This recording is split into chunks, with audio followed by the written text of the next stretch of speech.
glory be, and knock me down with a feather. WWE Money Dans La Banque, MITB, was actually quite good. I mean, not great, but actually, it was good, not just quite good. Wonders will never cease. I'll just have to see if hell is frozen over. Just a minute. Hang on. Nope. Still fiery down there. And in hell as well. I wasn't just looking at my crotch. Although obviously I do regularly. But this was actually all right. It had two really good Money in the Bank matches. And really, by this time, we're thinking, well, Money in the Bank, you're not really going to see that person probably with the briefcase all year. They're not going to be able to cash in. It's going to be an angle that they create to either throw away stars, or maybe they thought someone was going to be good and they weren't as good. Hello, Otis. So it's not as if it's something very special or important anymore. It's just something to have fun with, and they bloody well do. Plus you've got crowds in there, so there was more kind of emotion, more excitement. You got to see who was over, which was in fact everyone. Because people were just delighted to be there. I was at a wrestling event a couple of weeks ago, and although it wasn't all brilliant, I thought it was all great because I was there at ringside. So there's that going on, and I appreciate that. It's got a full crowd, and that really adds things. But there were some really nice moments in that first Money in the Bank match, the women's match. Nikki Cross, though, has got almost a superhero, is it called? Is she called that? Hang on, I've got some notes down here, so I'm going to have a look. Almost a super, yeah. It's a terrible gimmick. And I suppose at this point, when you're under contract, you think, I'll do anything to get over. But, God. Yeah, she at one point dives from the top of a ladder onto everybody. It's a big move. Cut to the crowd, and there's a kid like that. You break your butt night after night, and people don't care. But it's Nikki Cross, isn't it? There were some other great moves here, actually. Naomi did quite a lot of that. She powerbombed Zelina Vega, I think it was, onto somebody else on a ladder. She gave her a split-legged leg drop, which was lovely. Loads of really good moves. What else did she do? Oh, yeah, there was actually... Alexa Bliss was in here, and she wasn't as egregious as usual. She actually managed this to do the kind of evil thing quite well, in that there was a bit of mesmeric stuff with Zelina Vega on the ladder. You will not reach for the briefcase. You will do my gardening and laundry. You will separate my smalls and my whites and coloureds. You will do a soft, all that kind of stuff, you know. Another washing related stuff. But when she hit the Sister Abigail later on, she paused, looked in the camera. Some charisma was apparent. Oh, yes. And one of the moves of this match was that to get rid of her, and I think that's something quite a lot of us are looking to do, to get rid of that character, they piled 7 ladders on her. And then they set 3 ladders up. Everybody else who was in the match got up the ladders, but they forgot to look at the middle ladder, and Nikki Cross cantered up there, got the briefcase. So she's won. She's not going to have the briefcase. There's no way they're going to continue to put that briefcase on her. Then there'll be some shenanigans, but at least she gets more TV time, and she tries hard. That's all you can say, really. The men's event was even better. When you've got people like Big E and Drew McIntyre as big blokes, Kevin Owens as a utility big bloke, and then people like Ricochet and Matt Riddle, who are all over, really good, you're going to get some great moves, aren't you? And I need to have a look at my notes because there were some really good moves here. When McIntyre came down, he does that, putting the sword into the thing, doesn't he? And pyro goes off. Well, here they'd given him a stone, which was a polystyrene stone. It looked bloody awful. He put the thing in, put the sword in.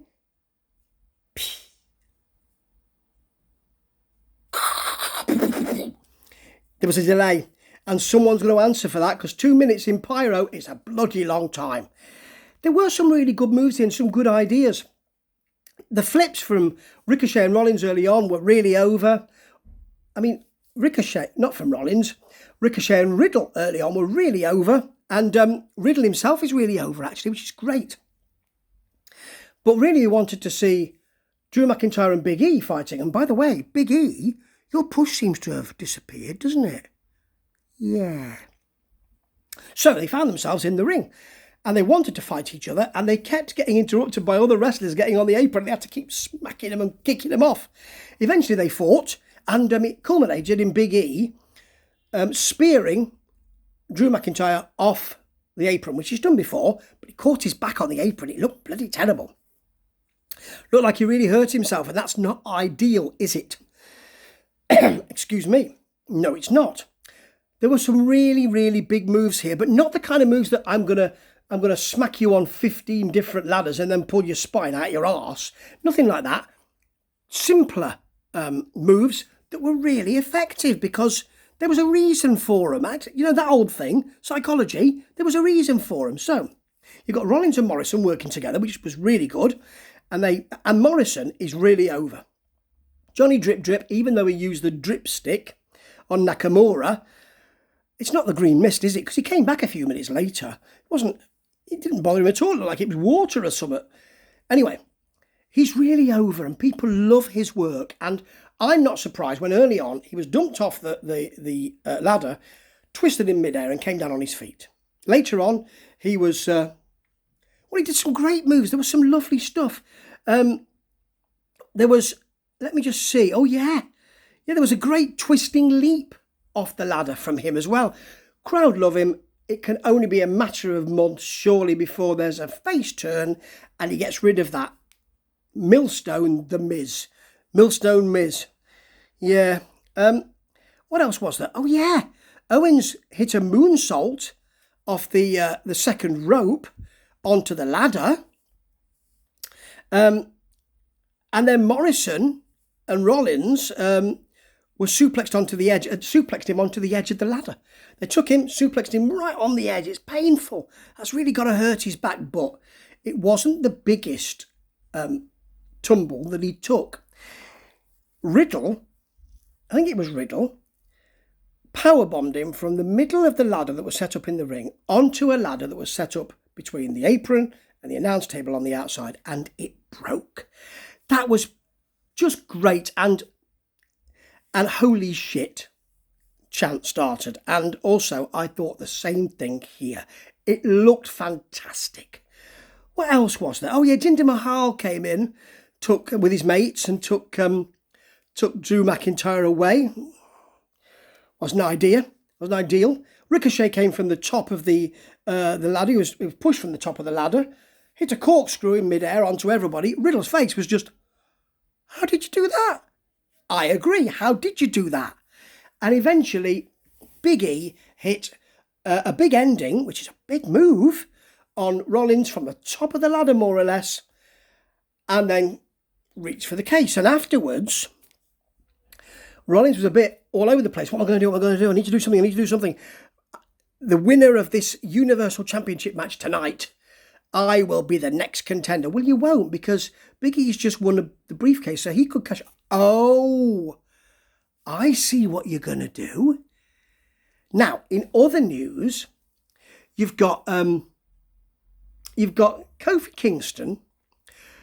And, I mean, I don't know whether Vince thinks he made a real mistake in putting the heavyweight strap on him, and he's now thinking, I really want to punish him, because he was just beaten up by Lashley, who put the full Lashley on him. I refuse to call it the Hurt Lock.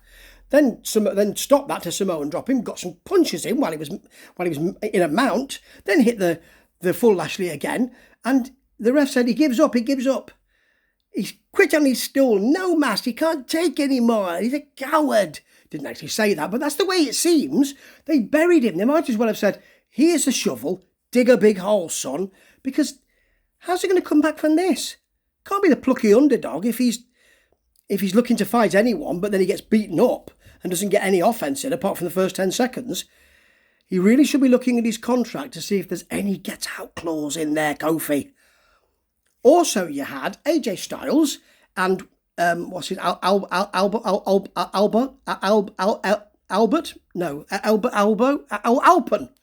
Alpen, his mate.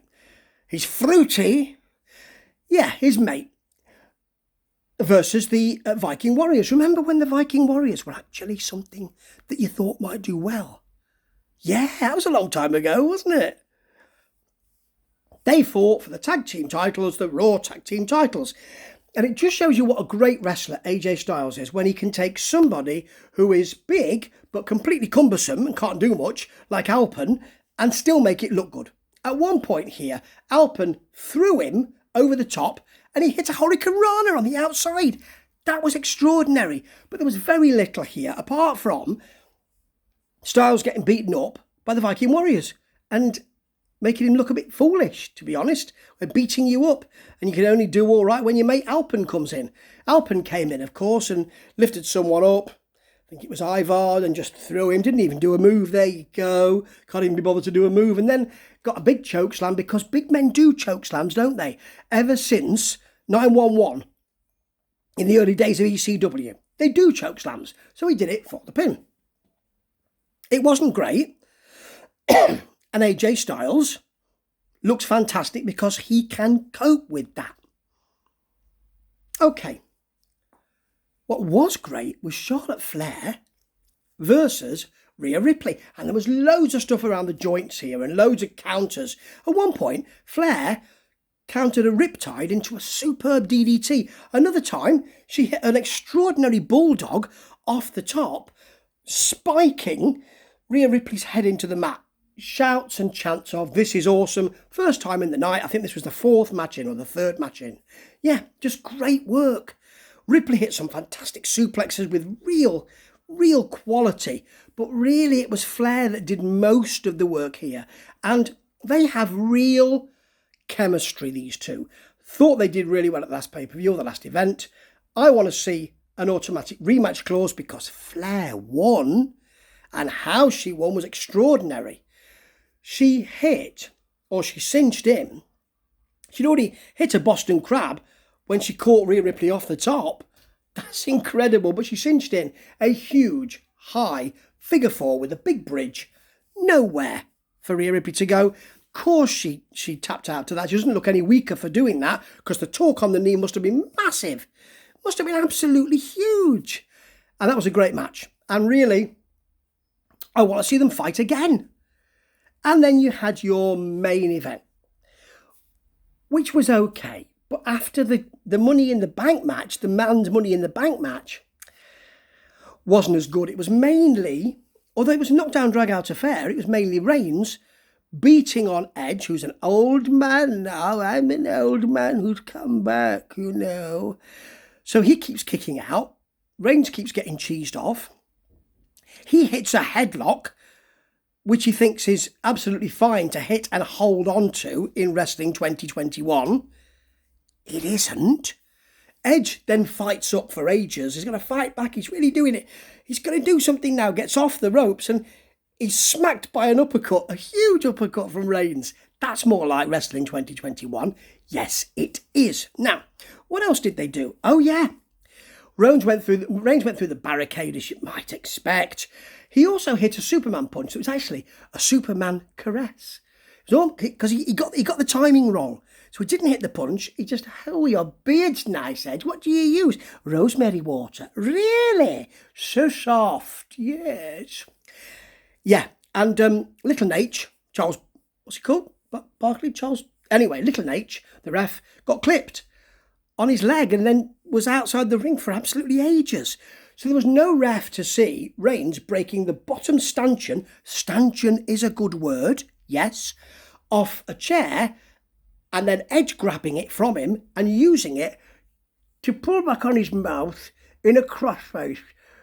It happened for absolutely ages, and you could almost see Reigns thinking, "When's this bloody referee coming out? It's really hurting this. I can taste the paint. It's coming off in my mouth, and I feel sure it's lead-based."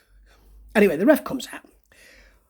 Rollins is the one who saves him, because you know Rollins is going to get involved, and I didn't mind because he was so cheesed off and so discombobulated by losing the Money in the Bank match that he then comes in and tries to distract Reigns, but Reigns kicks out of an Edge spear, and then he tries to distract Edge, and he's much more successful, and Reigns retains.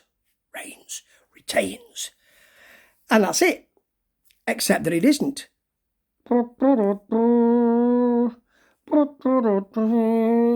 Yeah. I'm coming back to rap because my movies are crap. Yes. What else can I do? I can do a cheese-filled bap. Yeah. My movies are pap. Frappuccino. Slap. I'm going to give you a slap. Anyway, I can do lots, really. But he comes in. Reigns does the thing where he looks at the belt and says, "Hey, you want this?" And of course, Cena just does, "You can't see me." And it's almost as if Reigns is thinking, "I know you from somewhere. Are you some Hollywood actor who does really good movies?" No, it's not that, no. "Are you the guy that cleaned my gutters out the other day?" No, it's not that. At least Cena had a nice haircut this time, or a haircut that didn't make you go, "Oh." So he's there. He's your big event. But I tell you something, they've just forgotten about Edge. You've had your go. Off you toddle now. We've got someone who was from the past, who was more famous than you were. See you, Edge. Thanks for coming. So, that's Money in the Bank. And it was actually all right. It was actually pretty good. And going into SummerSlam, they've got something going on. They've got some good matches.